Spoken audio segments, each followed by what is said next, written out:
Assalamualaikum warahmatullahi wabarakatuh. Nah, kebetulan saya berada di komunitas Lentera Aifan. Kebetulan ya. Oke.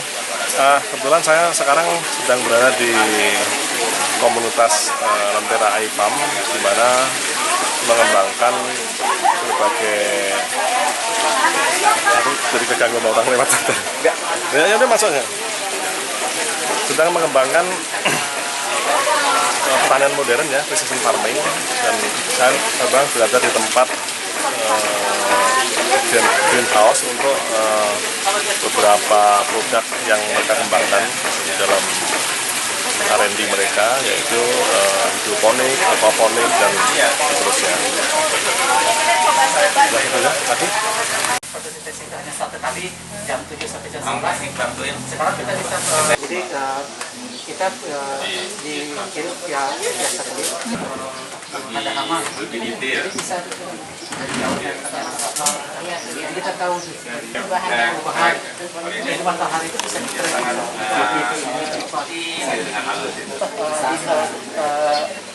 alam kondisi ini. Pada kondisi alam ini sih benar dari yang paling dekat jalan tangga Ibu. yang pada larang. Pada larang bisa ada yang dekat, tapi ada orang satu. Perkenalkan, nama saya Henry. Saya bukan petani sebenarnya, karena saya tuh background saya tuh perminyakan. Saya lama bekerja 25 tahun itu di oil and gas. Baru juga nyasar ke bidang pertanian. Angkatan berapa Pak? Saya 86 ITB. Terakhir saya ingin pensiun cepat, saya pikirnya gitu aja. Saya putuskan pensiun, setelah saya tinggal di terakhir kita tinggal di Kuala Lumpur. Tapi sebelumnya itu saya sudah mulai juga inisiatif untuk mengarah persiapan untuk pertanian itu. Terus saya ada tim yang membantu saya di Bandung. Jadi saya di Kuala Lumpur. Saya coba share dari mana aja di luar negeri itu yang sesuatu teknologi baru. Saya minta tim saya perkembangkan. Jadi makanya itu adalah ini adalah kombinasi dari beberapa tim yang saya kembangkan sebelumnya, saya integrasikan. Dalam perjalanan dalam komunitas LS sempat masuk ke pertanian, tapi baliknya ke petani lagi. Di perjalanan kita coba mengembangkan. Farida ini sudah punya riset cukup lama di bidang digital farming, precision farming. Tapi mentoknya itu cuma di lab saja, gitu kan. Tidak pernah ini karena ya mungkin belum ketemu jodoh aja, gitu kan. Pas ketemu saya, ya kita kembangkan bersama-sama, gitu. Jadi ya, kita kumpulkanlah mahasiswa. Gitu. Datanglah mahasiswa semua. Ada yang dari Kolbang, ada yang dari kita kumpulkan dari Kapol, dari UPI, dari ITB, dari mereka berkumpul di sini, bergabung mereka bikin satu startup yang bergerak di bidang agri teknologi dan agri industri. Di sini tuh ada CEO-nya tuh sedang lagi keluar ke training.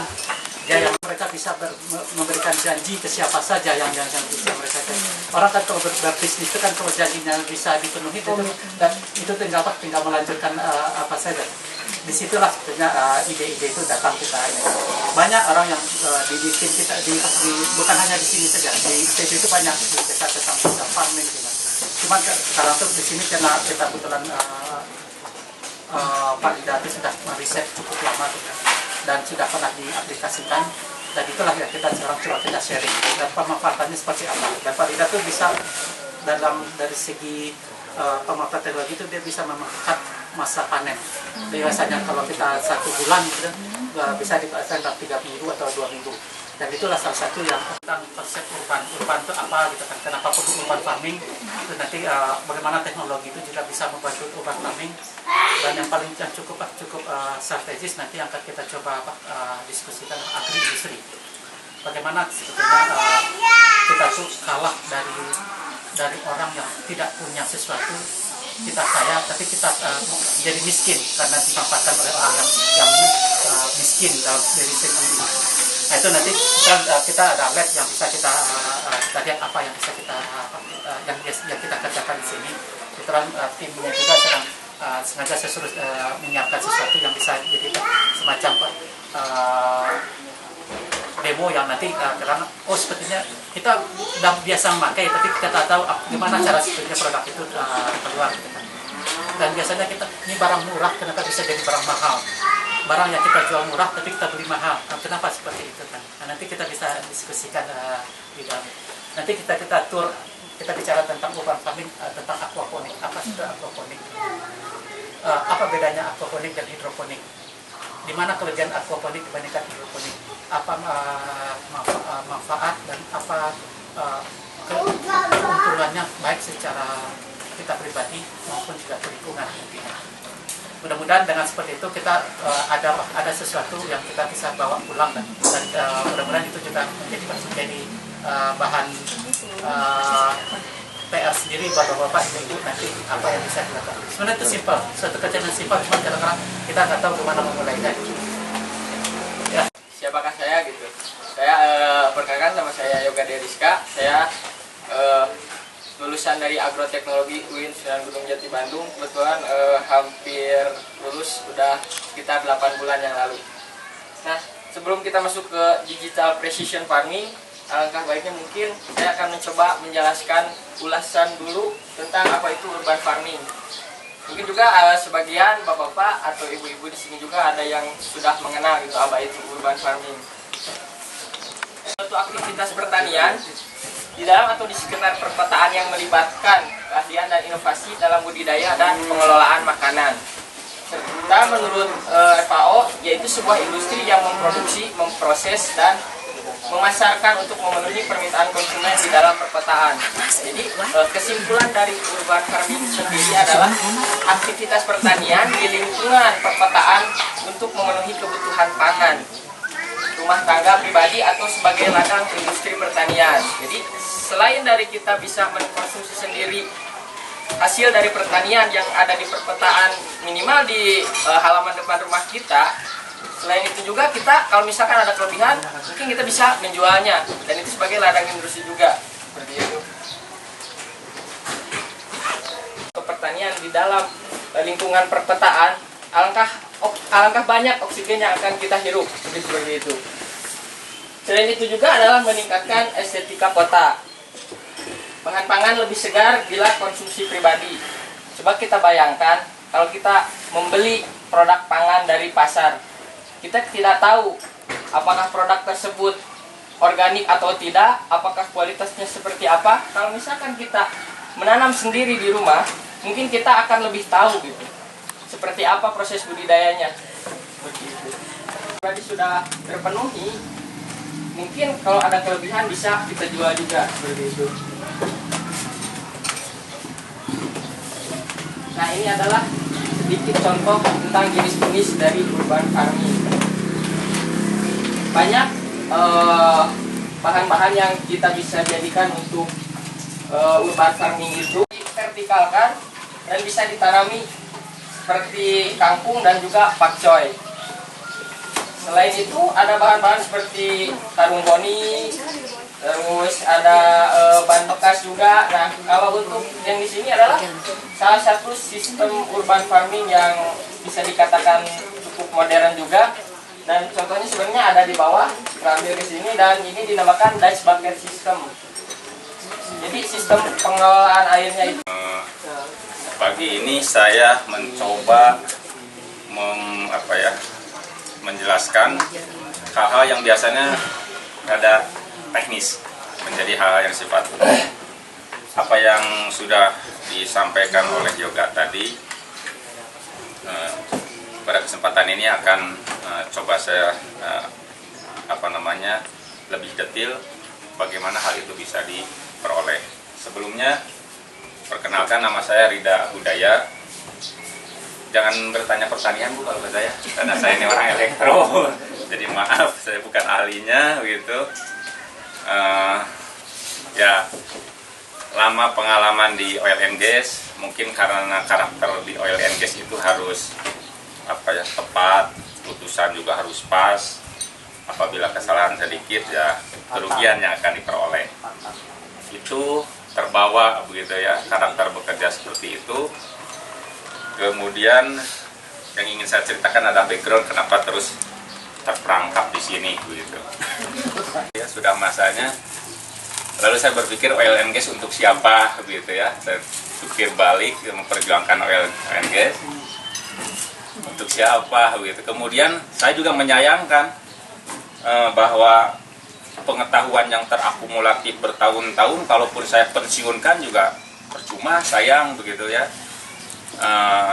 Lalu lama-lama saya membidik kesehatan sama militer. Militer saya kurang tertarik gitu ya. Masuk ke kesehatan, kelihatannya prosedurnya agak rumit. Kalau kesehatan itu tidak bisa sebebas di pertanian. Akhirnya jatuhlah pilihan pada pertanian untuk menyalurkan keinginan gitu ya, untuk mengimplementasikan dari pengalaman hidup yang selama ini sudah diperoleh. Akhirnya masuk ke pertanian. Nah, ternyata setelah masuk ke pertanian itu saya makin hari makin prihatin, Bu. Cinta iya gitu ya, makin prihatin gitu ya. Melihat kondisi pertanian di kita luar biasa. Ketemu dengan Pak Henry lalu diskusi, ya punya misi yang sama. Bukan kita anti pemerintah gitu ya. Jadi kondisi pertanian di kita itu luar biasa sulit. Pemerintah itu sudah tidak punya kemampuan untuk mengontrol semua ini. Silakan edarkan pemerintah, kalau enggak ya kita sudah sejahtera. Tidak punya kemampuan untuk mengontrol itu. Karena apa? Karena dalam disitulah pemerintah mungkin, maaf kalau ada orang pemerintah di sini, ketidakberdayaannya mengendalikan seluruh sistem seperti itu.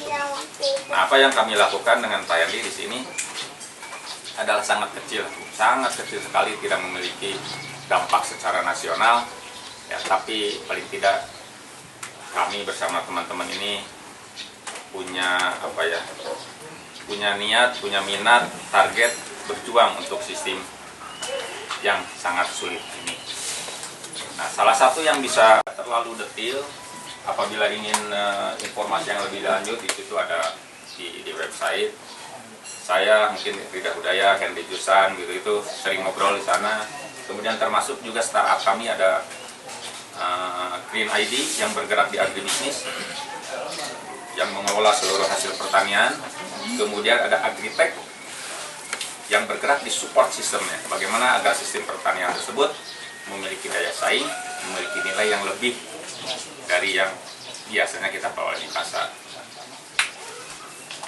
Ada di Facebook juga ada, silahkan sering kita diskusi di sana. Facebooknya apa tadi Pak? Mungkin Rida Hudaya, Henry Jusan nanti Iya. akan nyambung kemana-mana, Bu. Rida Hudaya. Iya, atau Pak Henry Jusan. Ada di situ. Ini ada mahasiswa saya kebetulan baru ketemu sekarang hari ini, tolong kalian juga perhatikan ya, supaya saya nggak mesti kuliah lagi. Tempat lokasi kita melakukan aktivitas. Yang ingin saya sampaikan di sini juga tidak hanya terbatas pada soal tanam menanam, tapi termasuk juga ternak dan ikan. Ya, walaupun di pemerintahan kita ada perikanan, ada peternakan. Kalau kebun itu pertanian, sawah pertanian. Perkebunan. Kalau perkebunan itu yang pohon-pohon, gitu. Kalau sawah pertanian. Tetapi kurang lebih itulah lingkup yang kita diskusikan mengenai farm, mengenai kebun, gitu ya.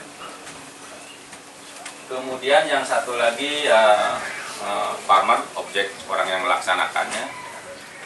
Saya mengidentitaskan sekarang menjadi farmer karena secara praktis melakukan pertanian dan begitu juga beraktivitas dengan farmer-farmer tradisional yang ada. Yang berkaitan dengan susu, keju, apalagi ibu yang masih tahu itu. Belanja dairy farm, produk olahan dari susu dan sebagainya itu dairy farm. Aku ke situ. Atau perikanan, fish farm, termasuk juga dalam konteks diskusi kita ini. Lalu ada juga poultry farm seperti ayam, bebek, pigeon, burung gitu ya, termasuk juga dalam konteks pertanian. Atau livestock, kambing, ternak, sapi termasuk juga di situ. Karena ada persoalan-persoalan tersendiri di masing-masing bidang yang Kemudian kelihatan di mana buton. Nah, berikutnya adalah egg farming. Ya. Berikutnya adalah egg farming. Egg farming itu sebetulnya istilah populer lah Bu, seperti email, e-commerce, ya apalagi ya. Ya ian lah begitu ya. Lalu farming pun ikut-ikutan bahasanya itu. Ya, istilahnya supaya orang memiliki pemikiran yang sama. Persoalannya di Indonesia adalah bila bicara hal itu seperti yang Bapak Ibu lihat pertanian seperti ini, pasti pingsan duluan gitu petani itu. Karena pasti udah kebayang apa coba? Biaya kan ya Bu ya? Biaya. Misi kita lah Bu, teknologi yang tinggi tersebut diturunkan serendah-rendahnya supaya bisa diaplikasikan ke sana. Oleh karena itu, konsentrasi kita tidak melayani industri-industri besar karena mereka udah mampu lah beli. Nah, lebih baik kita konsentrasi seluruhnya didedikasikan untuk nyiram gitu ya, atau malah juga ngasih makanan. Bagaimana agar sistem kita ini memberi makanan anggrek kita pada jam sekian, memberi makanan anggrek kita pada jam sekian, maka kalau mempergunakan alat farming, lalu dinaikkan statusnya menjadi digital precision farming, maka Bapak Ibu akan lebih santai menikmati kebunnya. Jadi tidak terlalu stres harus sore segera pulang karena harus nyiram, pagi-pagi sebelum bekerja juga harus nyiram, atau ditinggal libur juga harus nyiram. Nah, bagaimana agar sistem penyiraman, sistem nutrisi itu bekerja?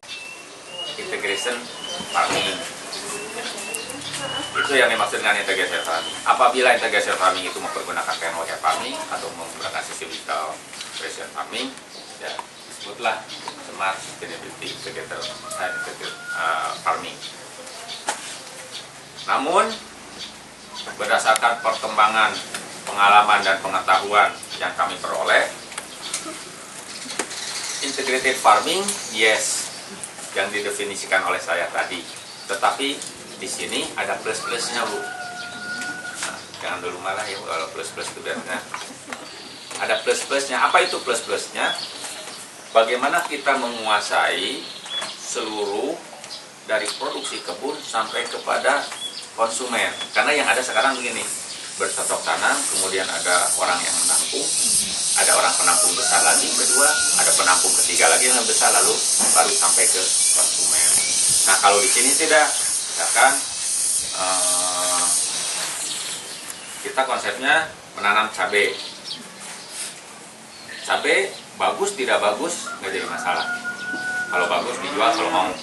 Kalau enggak, karena kita produknya cabai. Cabai itu akan diekstrak lalu menjadi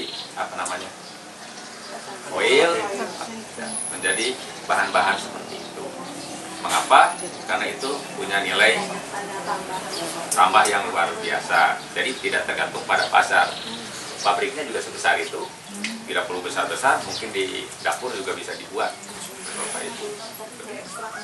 Diekstrak. Di antara Bapak Ibu saya kira banyak bukan petani.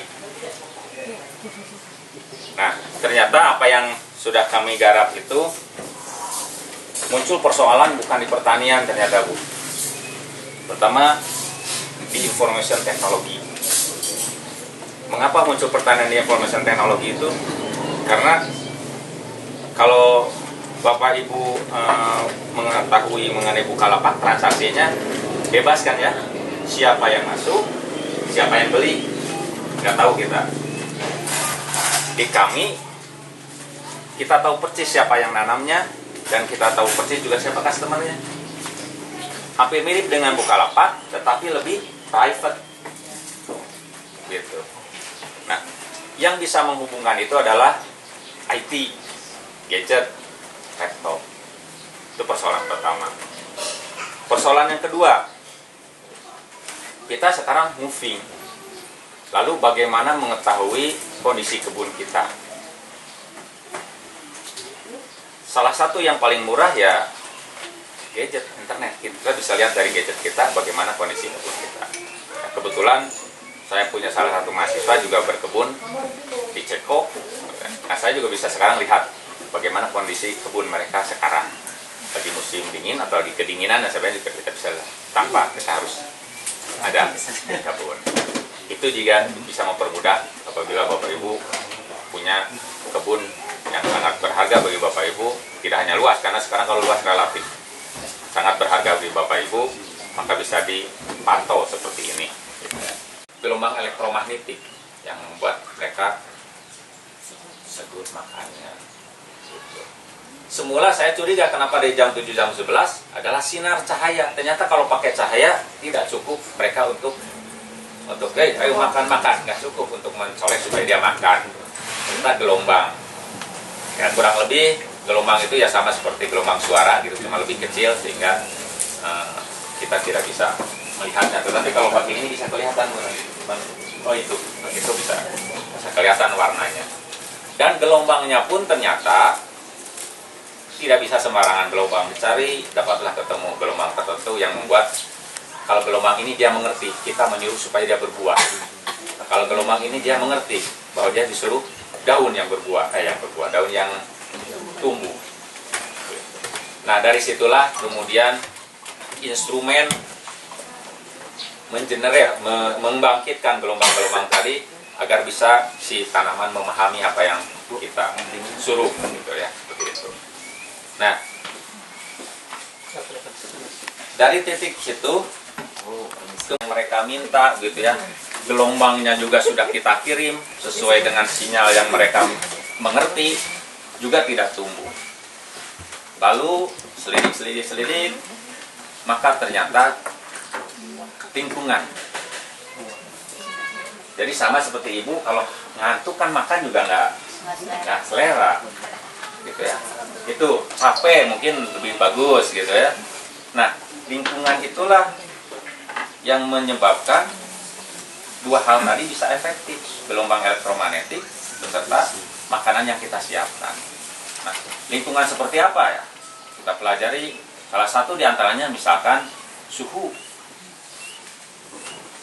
Salah satu diantaranya suhu. Maka kalau dia ingin makannya rakus, suhunya harus kita pelajari kapan dia makannya rakus. Nah, sampai kebun kami di Talaga Bodas bisa sampai di sini. Jadi cukup jauh ya, dan tanpa pulsa. Nah, itu yang paling penting, petani kan tanpa pulsa. Kan alatnya bisa sambil ngirim, bisa sambil, kalau ibu WA-an nggak bisa kan, sambil WA-an terus gini nggak. Nah, ini bisa ngobrol, bisa sambil kirim data. Teknologinya sangat murah karena memang misi kita gitu, teknologinya sangat murah, teknologi pasar lah, teknologi pasaran biasa gitu. Memang itu misi kita selalu bagaimana teknologi itu semurah mungkin. Itu untuk komunikasi, human machine interface. Itu bagi orang awam, Bapak Ibu. Jadi kalau Bapak Ibu misalkan melihat sebuah kebun, bagaimana kebun itu bereaksi terhadap kita, maka bahasa yang paling mudah kita pahami, maka kita membuat sebuah sebuah ekspresi kebun. Ya, kalau kebun lagi kepanasan, misalkan si tanamannya warna merah, gitu ya. Kalau dia lagi senang, buat mini greenhouse, sama kitanya bisa masuk, tapi bisa nggak bisa rame-rame ya, lebih besar inilah. Bisa juga dibuat seperti itu. Susah-susah banget, ya, tanpa greenhouse juga nggak apa-apa. Itu bisa dilakukan seperti ini. Coba lihat dulu itu apa? Aeroponik, aquaponik, ada lagi agroponik. Aeroponik termasuk. Ya. Artinya intinya air. Intinya air. Mengapa air? Karena tadi cerita yang tadi bahwa tanaman tidak bisa makan nutrisi turun-tulan gitu ya, harus digionkan. Lalu hanya tekniknya saja. Kalau model yang akan Bapak Ibu lihat nanti, kunjungi nanti, itu yang disebut dengan hidroponik. Tetapi karena makanannya berasal dari ikan, lalu istilah itu menjadi lebih spesifik, menjadi aquaponik. Jadi di situ kita tanpa memerlukan tambahan makanan. Nah kalau hidroponik barangkali ibu harus menyiapkan makanan supaya tidak repot, ya biarkanlah mesin yang bekerja. Kemudian ada juga apa tadi, aeroponik, yang tanamannya yang digantung itu disemprot, diembun, didiamkan lagi, biarkan lagi, itu yang aeroponik. Ada juga yang agroponik, yang biasa seperti yang kalau saya sih lebih sering aquaponik, hidroponik, karena bisa nikmati hijaunya aja Pak, nggak kerja gitu. Kalau yang agroponik itu ya masih harus sekolah mereka, masih harus ya. Oke, berikutnya persoalannya juga kalau Bapak Ibu mau terjun pemilihan tanah. Kalau kami di sini ada segala macam gitu, tapi ada poin penting yang menjadi prioritas, yaitu tadi bagaimana kita menanam yang mampu dari hulu sampai hilir. Kalau yang lainnya ya kita hanya untuk eksperimen, ya, menguatkan pengetahuan kita lah di sini. Ya, seperti sayuran. Kalau sayuran ya biarkanlah para petani yang menjalankan itu. Walaupun kita menanam ya, untuk konsumsi pribadi, gitu ya. Kemudian juga tadi untuk penguatan pengetahuan kita eksperimen di sini. Kemudian juga hama, muncul persoalan hama. Nah, ada rekan kita ya Pak Mul, itu ahli hama gitu ya. Tetapi dia ahli kimianya gitu ya. Jadi bagaimana mengusir dan menarik hama melalui kimianya. Kalau saya melalui elektroniknya. Jadi hama itu memiliki daya sensitivitas terhadap suatu warna. Nah, maka warna-warna itulah yang saya kasihkan impuls ke lingkungan sehingga si hama tertarik atau tidak tertarik gitu. Nah, kalau tertarik tentunya harus diperangkap gitu ya. Yang paling sederhana kan biasanya pakai warna kuning terus pakai lem sehingga terbang, nempel. Kalau di restoran itu kayak warna ungu, terbang ke situ, mati gitu ya. Nah macam-macam. Ada yang warna ungu, ada yang warna kuning, gitu ya. Ada yang infra, harus pakai denyutan sekian, tergantung pada hamanya. Jadi ya tertarik, enak juga ya tertarik juga melihat perilaku hama. Lebih nakal daripada anak kita, Bu. Terakhir pupuk. Tadi saya sebelum kita kumpul diskusi soal organik dan non organik gitu ya. Tapi intinya gini lah, intinya itu yang selalu kita bergerak itu tidak pakai pestisida gitu. Dulu jangan pakai pestisida. Nah, lalu apakah organik? Nah organik juga kan sangat eksklusif kalau Bapak Ibu ini ya lihat di ranah pasar gitu ya. Nah kami membuat kebun, berapa sih harga misalkan kangkung yang bukan organik, maka bayarlah harga kangkung organik. Kami sama seperti itu. Jadi dibuat menjadi organik biasa saja gitu. Enggak sama seperti e-farming ini enggak teknologi high teknologi gitu. Sama dengan organik juga. Anggap sebagai, tapi sekarang kan pasar Bu yang membuat politik pasar lah yang membuat lalu ini, padahal tidak perlu harus seperti itu. Kami betul-betul pernah melakukan uji coba selama hampir 6 bulan. Organik itu saya lempar ke pasar Cicahem, organik. Natrinya. Ya kalau ibu tahu perjasa mana yang berlian mana bukan, begini Bu kalau dijejerkan.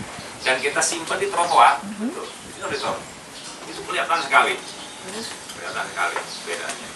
Kita buat sistem seperti itu. Kenapa kita mampu seperti itu? Ya karena memang tidak ada biaya produksi itu. Hanya kita berada dari lingkungan, dicaca, diolah gitu. Nggak ada yang dibeli sama sekali. Nggak ada yang dibeli. Terus kita lempar gitu. Sama seperti itu.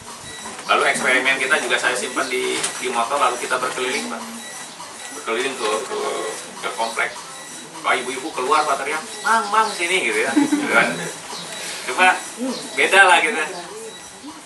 Saya pengalaman pernah ada ibu-ibu, nggak, saya curiga katanya, ini pasti bukan tukang sayur. Nah, dia udah ketebak gitu. Kenapa Bu? Nggak, sayurnya beda. Nah, terus kok saya bisa ditebak bukan tukang sayur? Ya karena sayurnya beda. Gitu. Saya ngadakan eksperimen gitu ya, hampir 6 bulan seperti itu. Akhirnya ngobrol-ngobrol, Pak, saya mau sayuran seperti ini ditanam di halaman saya. Oh boleh. Akhirnya anak-anak yang nanam gitu ya. Jadi secara reguler kita menanam halaman mereka dengan sayuran. Dan terus berkembang. Kak, saya punya kebun Pak di atas, bisa nggak ditanamin juga gitu kan? Nah, seperti itulah kurang lebih, terus bergerak apa namanya penyakit organik. Makin menular, makin lebar gitu. Dan memang betul Bu beda. Coba aja kalau Ibu nanam organik, Ibu simpan aja udah di trotoar, satukan dengan yang lain udah kempes gitu, masih kinclong, masih segar ya, pasti ke situ semua tuh yang beli gitu. Itu kemudian tutup dulu.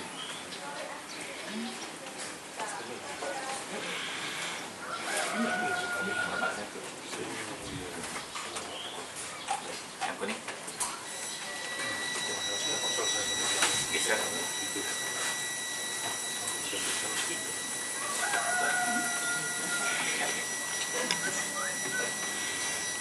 Nah, ini Bu ada yang coba agritek.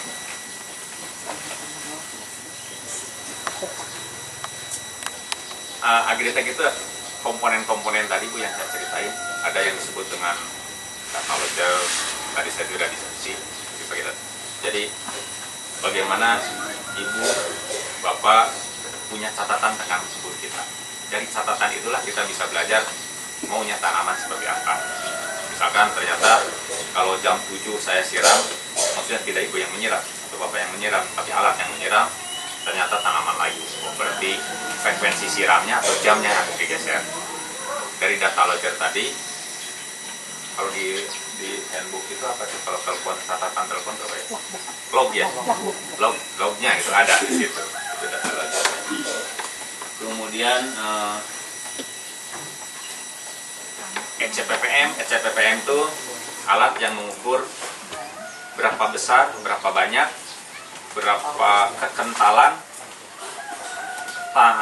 makanan yang harus diberikan kepada tanaman. Karena masing-masing ada tanaman yang roboh, ada yang irit gitu ya. Seperti itu, ada macam-macam tipe tanaman. Atau juga misalkan kangkung mau rada rangu, rada kanci, nah itu silakan di-set di situ. Ya, di-set di situ. Di makanannya. Dan lain sebagainya pun termasuk teknologi pengolahan sampahnya. Ya, ada mana mini industri ini bisa digendong di belakang. Gitu. Kalau di Bapak panen, jangan berasnya Pak yang ke saya kan. Nanti saya sama Pak ini yang bawa mobil ke sana, bawa pabriknya. Gitu. Nanti Bapak di mana lagi? Bawa lagi. Gitu. Itu model yang sedang kita kembangkan. Gitu. Karena nanti bisa dilihat mininya. Ya karena kita bukan tetet food gitu ya, yang besar gitu untuk sekian juta orang ya, dia kecil saja gitu ya. Oke.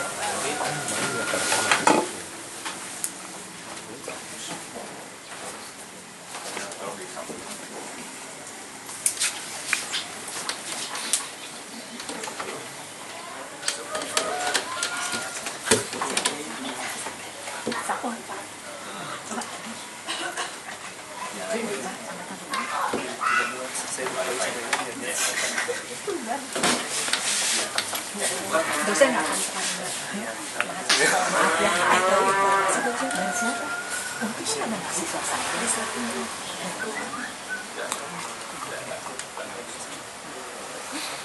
Kasih dulu yang coba ada mahasiswa saya.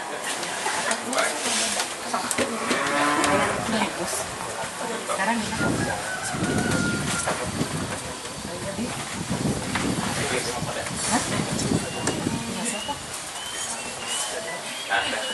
Makan. Kita apa dia makan? Dapat bisa. Dapat dari sertifikatnya yang aktivitas ini. Komunitasnya apa namanya? Pengajian. yang aja.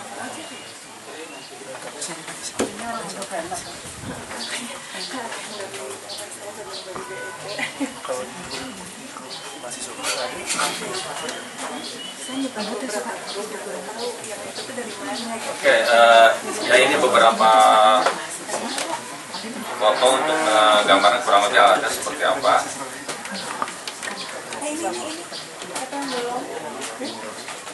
Ini ada alat-alat buatan anak-anak di sini. Ini transparan supaya kelihatan isi. Boleh. Silakan. Ya.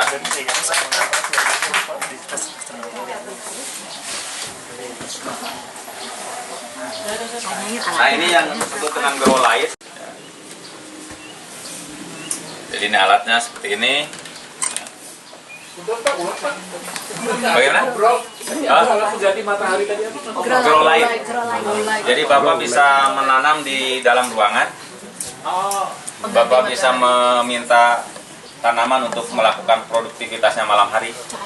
Fotosintesis tetap jalan. Fotosintesis tetap jalan. Tidak pakai sinar matahari. Oh itu. Ini Tuh. Ya. Oh ini yang mengatur ini. Jadi CO2 semua disediain. CO2 ya, CO2 semua. Alam. Ini cahayanya. Cahayanya aja. Jadi cahaya aja. Cahaya aja. Karena dia perlu cahaya. Cahaya saja. Nah, gelombang elektromagnetik kan. Kalau yang bekerja. Gelombang ini ya sinar tampak Ya ya. ini kalau bahasa saya beginilah. Nah ini bahasa teknis ini kemudian diterjemahkan apa itu artinya untuk kebutuhan awam memahami apa yang terjadi di tanaman. Ya.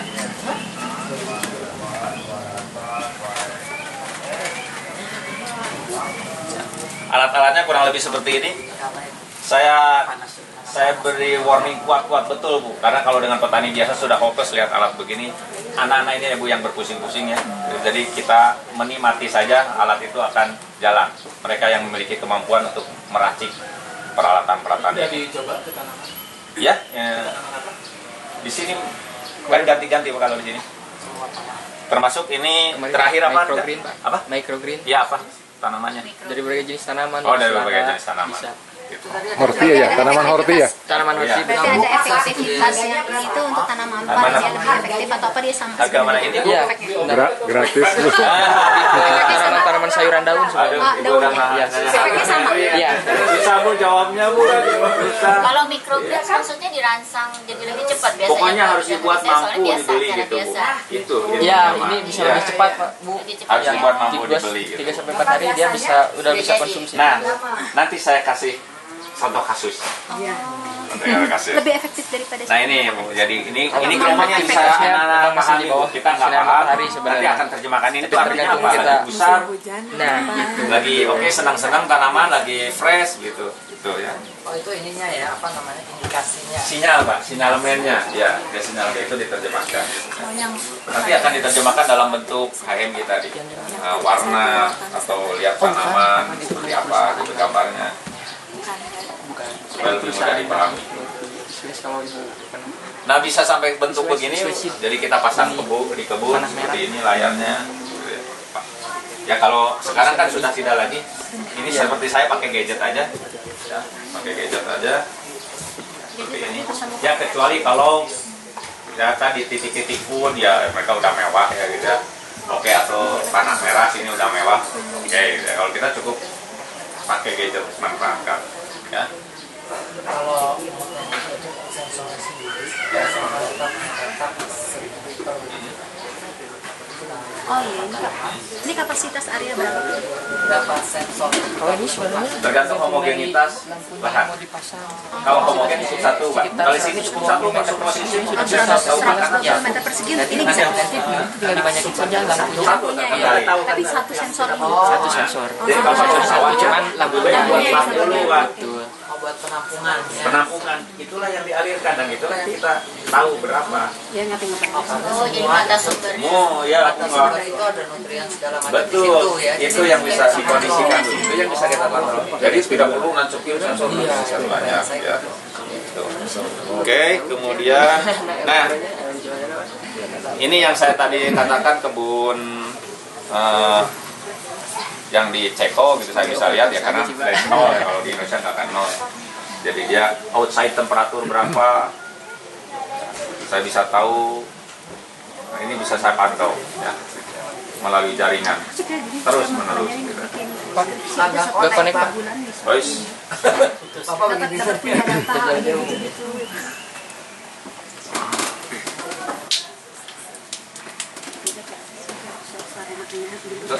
down ke lagi yang tadi. Oh, udah. Oh, ada, udah nyala lagi.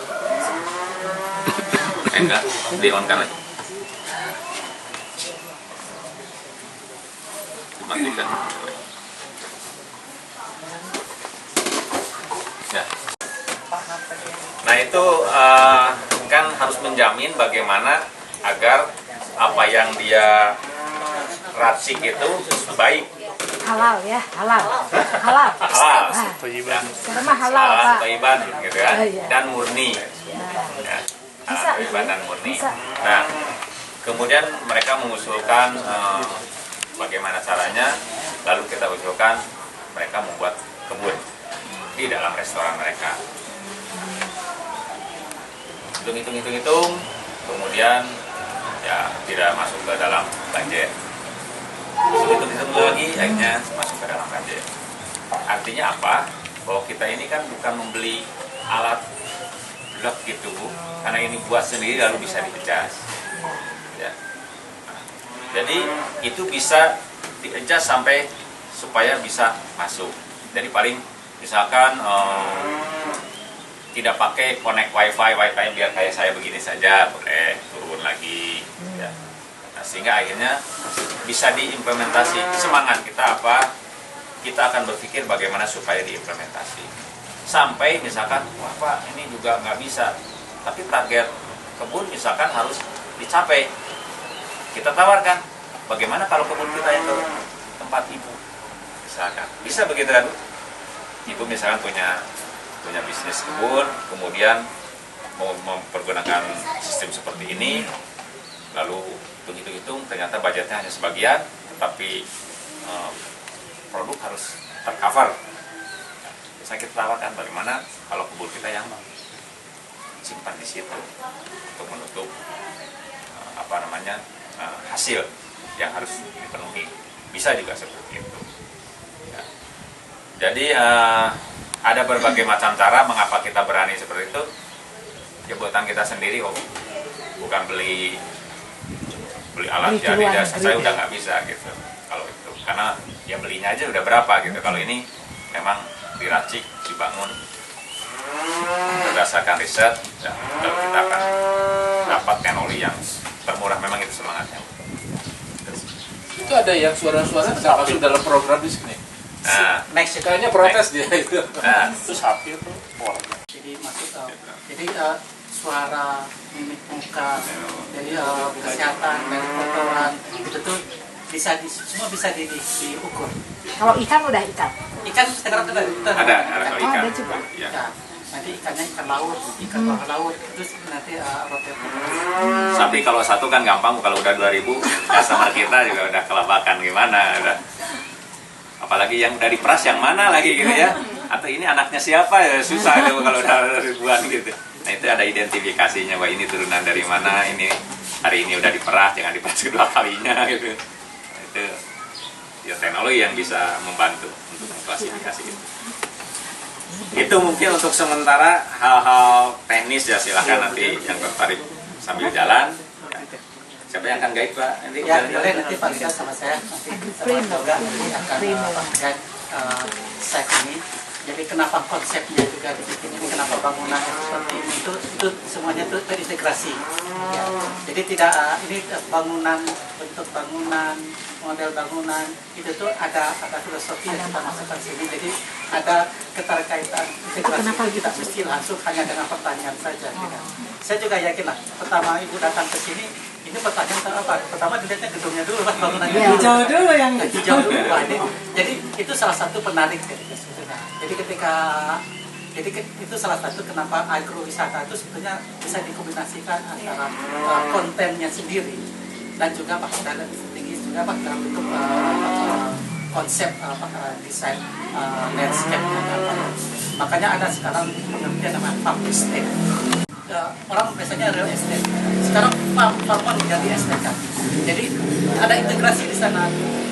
Jadi setiap unit itu memberikan value kepada dari suatu aset tertentu kan. Kenapa desainnya seperti ini? Kenapa kita taruh ke sini? Apa ini? Jenis tanamannya bagaimana?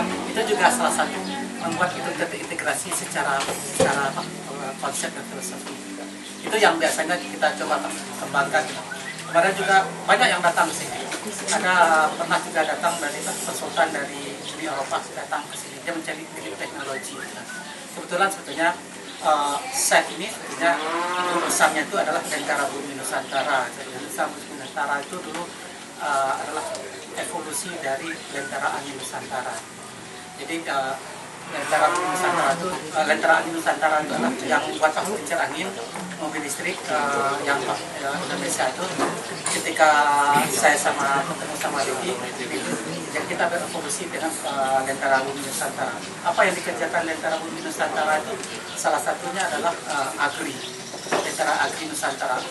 Karena fokus kita agri itu hanya dalam produk ini, ada teknologi agri yang kita masukkan sini. Salah satunya adalah teknologi digital farming. Kita di sini fokus kepada digital farming dan agri industrinya. Tapi itu adalah kolaborasi kita dengan Pak Rida yang sudah mengembangkan teknologinya, kolaborasi kita dengan adik-adik di sini yang fighter kita yang mengembangkan baik dari produk, baik dari implementasinya. Jadi itu sebenarnya konsep-konsep yang kita sebenarnya konsepnya sebenarnya kolaborasi saja. Karena saya juga nggak sanggup, saya nggak paham apa yang Pak Rida cerita. Nggak sanggup, ada anak ITB kita tahu anak ITB, ada anak Telkom, anak UPI, anak UIN. Kemarin saya ketemu sama anak ITB yang dia pahami desain produk. Karena kita orang teknis semua, dia nggak paham. Kita ajak lagi siapa yang mau silakan aja bergabung di sini. Jadi kalau pas lagi ngumpul, kalau camping di sini ada 10 orang gitu kan, kita ke sini, kita kerja di sini kerja sampai malam. Pagi-pagi ya inilah ya tidur aja mereka sekarang mereka. Ini yang estate farming Pak Hendy Basana Jawa Barat. Nanti Jogja akan segera dibuka dari Jogja masuk Garut ada berapa banyak nih? Bogor, kemudian Ciwidey, di sini ada beberapa tempat di daerah. Nah, ini kan harus disatukan. Kita nggak mungkin berkeliling seluruh estate seperti ini. Nah, ini harus memunculkan informasi-informasi tentang kondisi kebun mereka masing-masing, termasuk lahannya, hasilnya, prosesnya, kemudian semua